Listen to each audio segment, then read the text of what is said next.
On July 17, 1944, Field Marshal Erwin Rommel was certain, absolutely certain, that he could still control the battle for Normandy.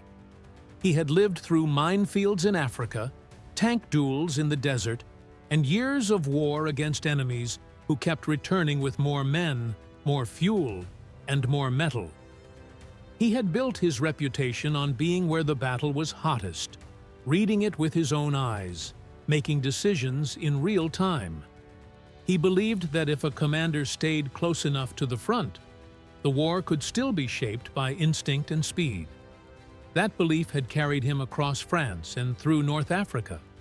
But in Normandy, it was becoming a trap. Because Rommel was making a fatal error in calculation. He assumed his greatest danger was the enemy he could see: the tanks, the infantry, the artillery, the formations gathering near Caen. He did not understand that by that stage of the war, the true enemy was often invisible and it did not need to be clever. It only needed to be everywhere. Rommel was in his early 50s that summer, and he was Germany's most famous soldier, the kind of name that traveled faster than any unit he commanded. He had earned the Knight's Cross during the campaign in France in 1940, when his division moved so quickly that even German commanders sometimes lost track of it. He had fought across North Africa for years, pressuring the British with a style that seemed almost supernatural to men who were used to slow, grinding battles. Even his enemies had given him the name Desert Fox, not as an insult, but as a kind of reluctant acknowledgement. Statesmen in London spoke of him openly. He was a legend built on speed, intuition, and personal presence. The belief that war was decided by the man who could read terrain, sense momentum, and act before the enemy even understood what was happening. His entire career had been a case study in one idea: move faster than the enemy, and the enemy collapses. The TOW idea had worked when the battlefield was mostly horizontal. It had worked when the dominant question was how quickly a commander could shift armor, exploit gaps, and keep pressure on a retreating opponent. In France, he had outrun his own supply lines and treated risk like a weapon. In Libya, he had appeared behind British positions before they realized he had moved. He had trained himself to believe that speed could solve nearly anything, that war was an argument won by the side that spoke first and loudest at the decisive moment. Since the Allied landings on June 6, 1944, Rommel had tried to apply those same principles to Normandy. He drove relentlessly in his staff car, moving between headquarters, pushing officers to counterattack, demanding urgency, arguing that hesitation would be fatal.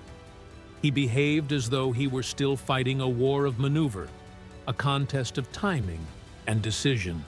But the chessboard had changed, and he could not force it back into the old shape.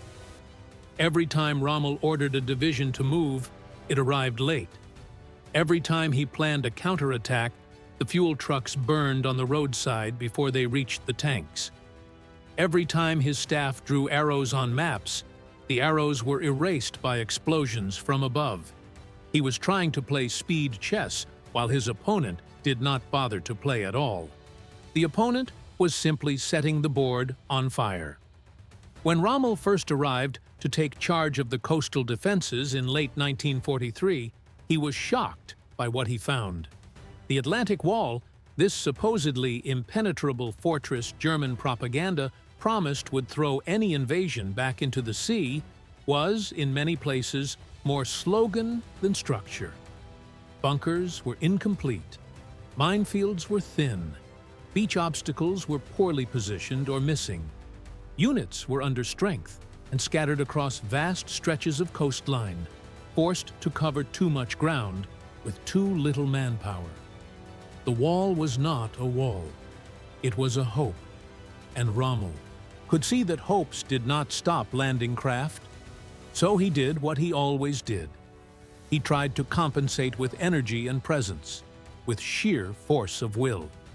From December 1943 through the spring of 1944, he drove up and down the French coast, like a man trying to outrun an approaching storm. He personally counted obstacles. He walked beaches and measured distances with his eyes.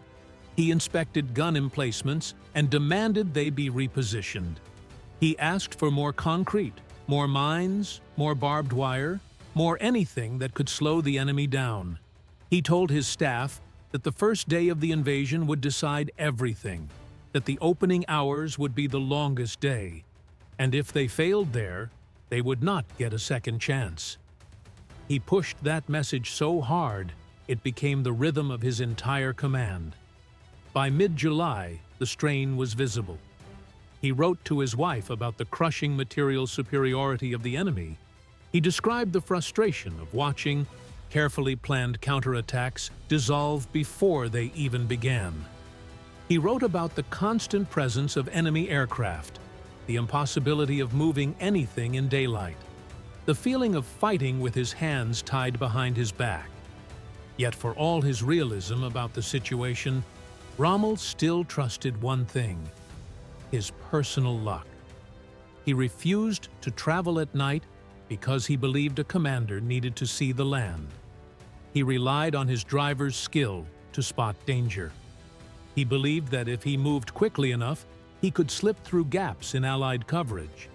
He did not grasp that there were no gaps left. The idea of a gap belonged to an older war, one in which the battlefield was mostly a surface, and danger came primarily from the horizon. Normandy in 1944 was a three-dimensional war, and the enemy was everywhere because the enemy owned the sky. Rommel could look up and see clouds and sunlight. But numbers told a different story. Numbers that had become a kind of certainty. Allied air power was not merely an advantage in pilot skill or tactical doctrine. It was industrial output translated into daily terror. By July of 1944, the Allies were flying tens of thousands of sorties across the wider front, with an intensity that made movement itself hazardous. For every German engine that managed to get airborne, there were many more Allied engines above it. American factories alone were producing aircraft in staggering monthly totals, while training programs in the United States produced a constant stream of replacement pilots. Refineries and supply chains were feeding those engines with aviation fuel in quantities Germany could no longer match.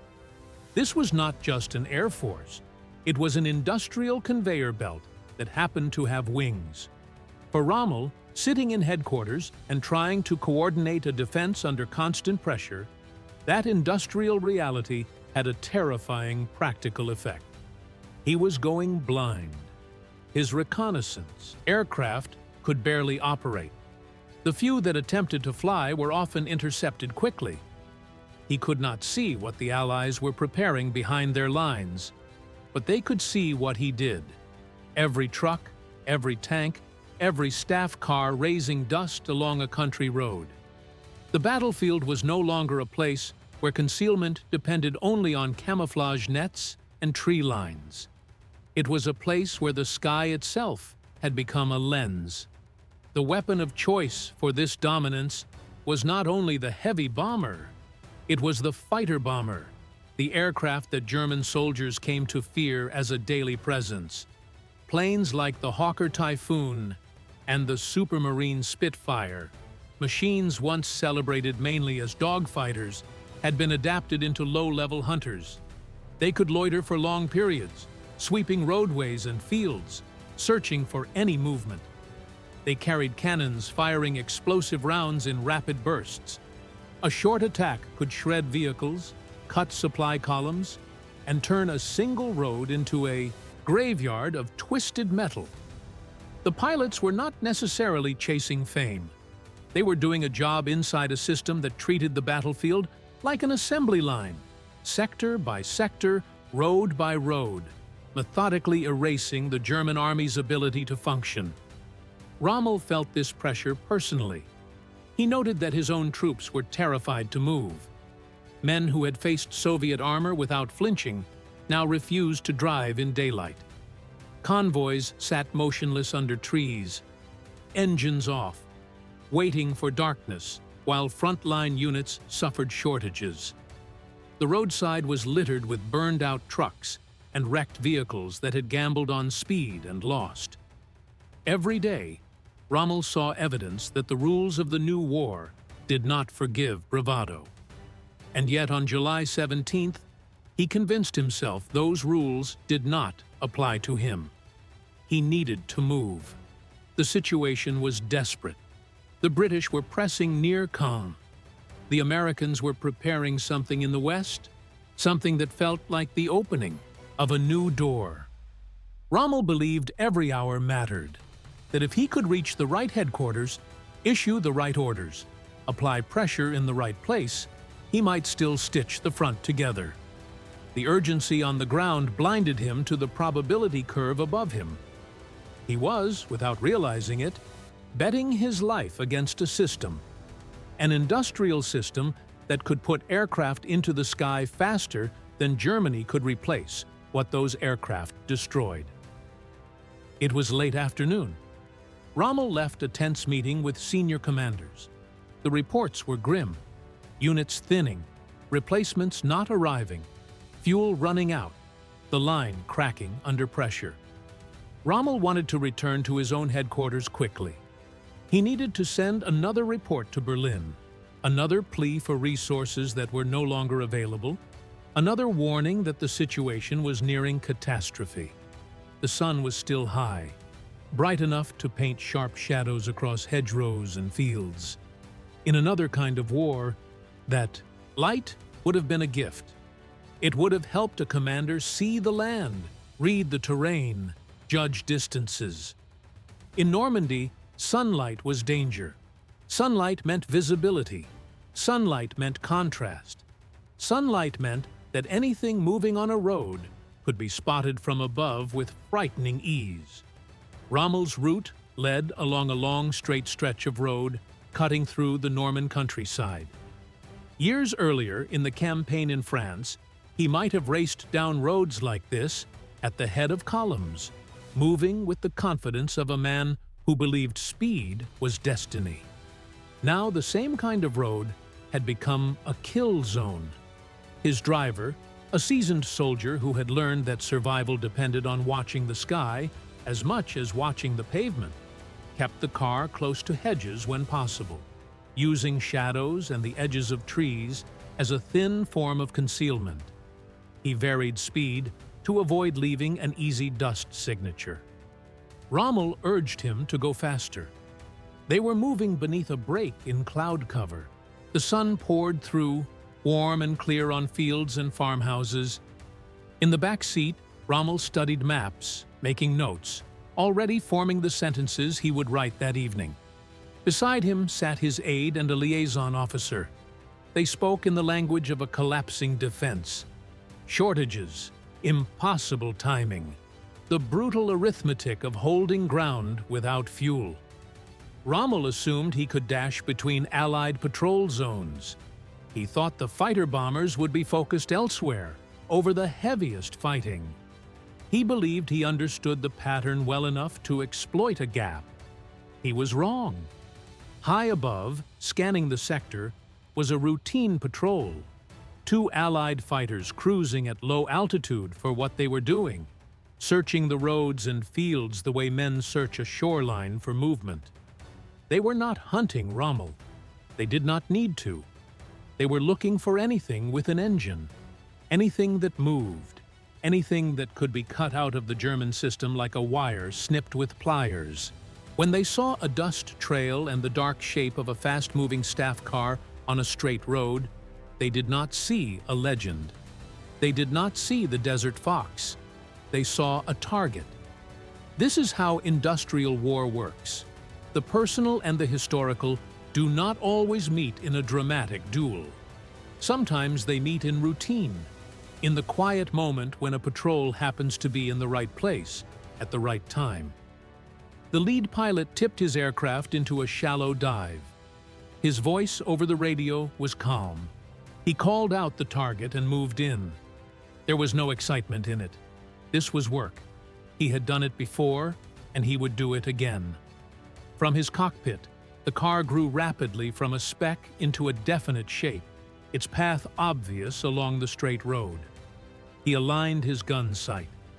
In the car below, Rommel's driver heard the change in sound first, the sharp, rising note of an aircraft engine moving toward them fast, different from the distant noise that had become the background of Normandy.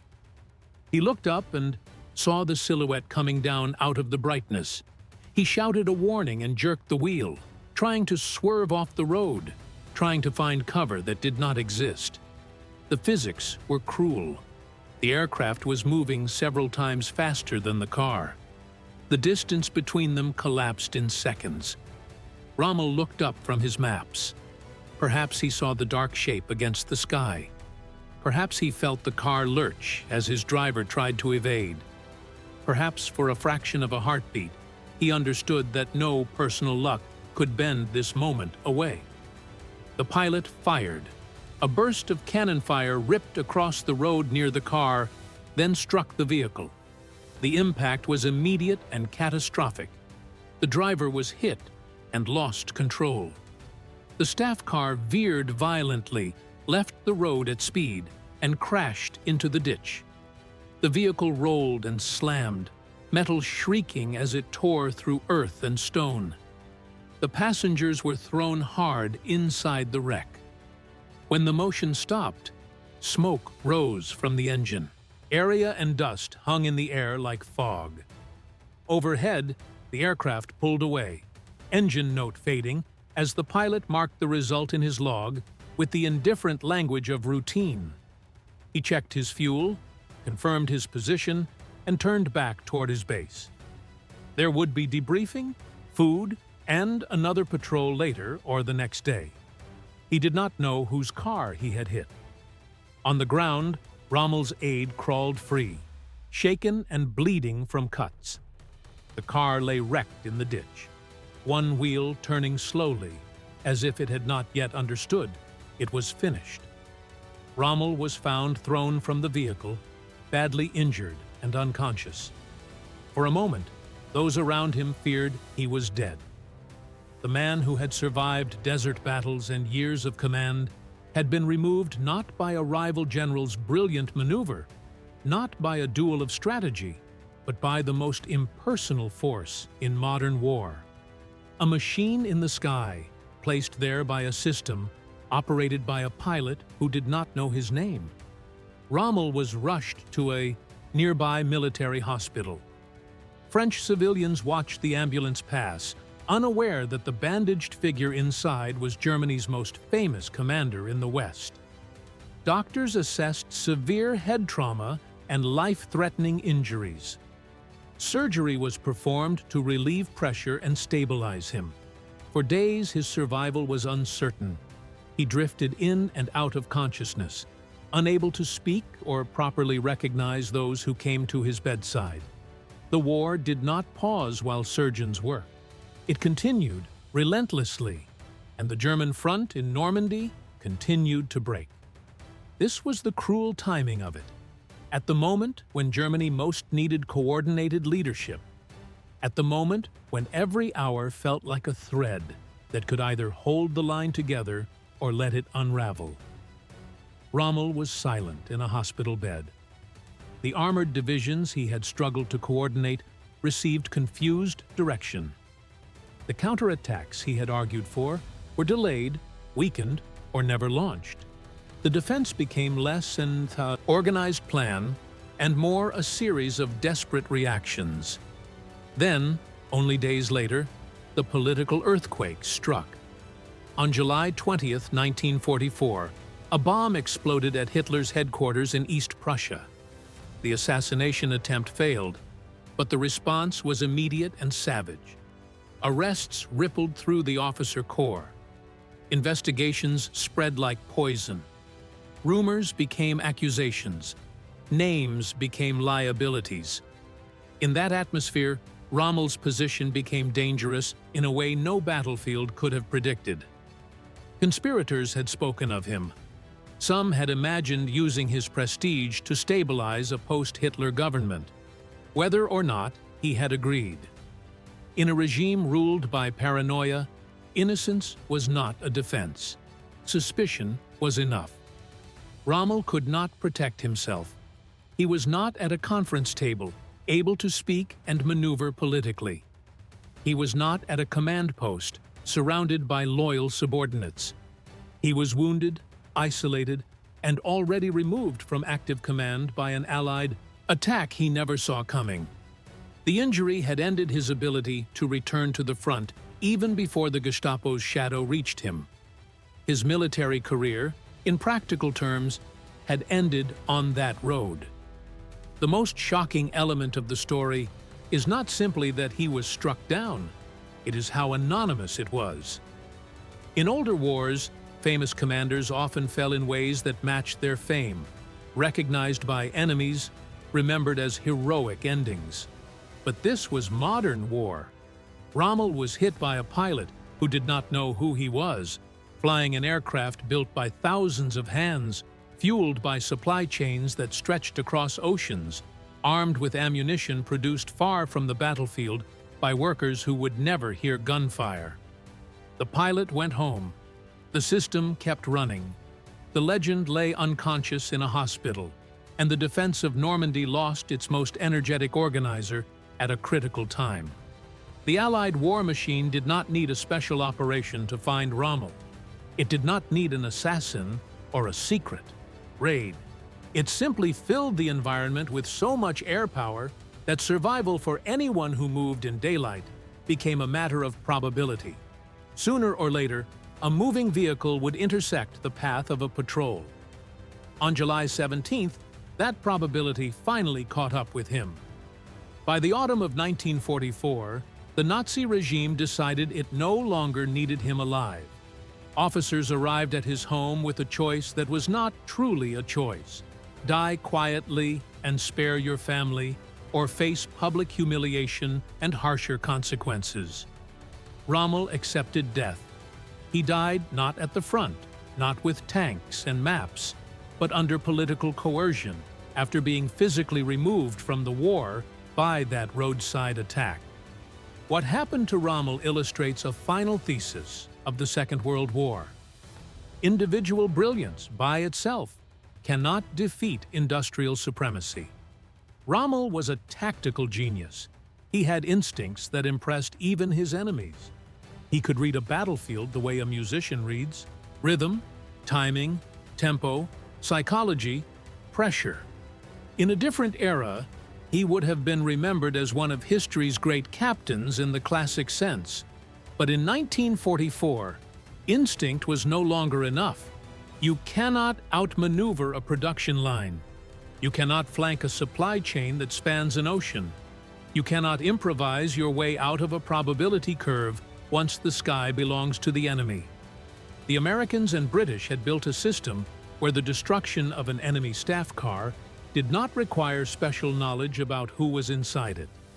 They built a system that produced aircraft, fuel, pilots, ammunition, maintenance crews, spare parts, and airfields in volumes that turned the battlefield into a hunting ground. Every fighter that took off represented not just a machine, but an entire industrial civilization behind it. Materials mined, engines built, fuel refined, weapons assembled, pilots trained. Against that, what could one man do? Even a man as gifted as Rommel. Rommel's fatal calculation was believing he was still playing a game of skill when he was actually trapped in a game of volume. He believed the war remained about generals and divisions, about maneuver and counterattack, about daring movement and decisive moments. He did not fully accept that the war had become about factories and refineries, about shipping lanes and production schedules, about how many engines could be put into the sky each day and how long they could remain there. The pilot finished his patrol. The next patrol took off. The factories kept producing. And the general, one of the most famous soldiers of his time, was erased from the battlefield without the enemy ever needing to speak his name.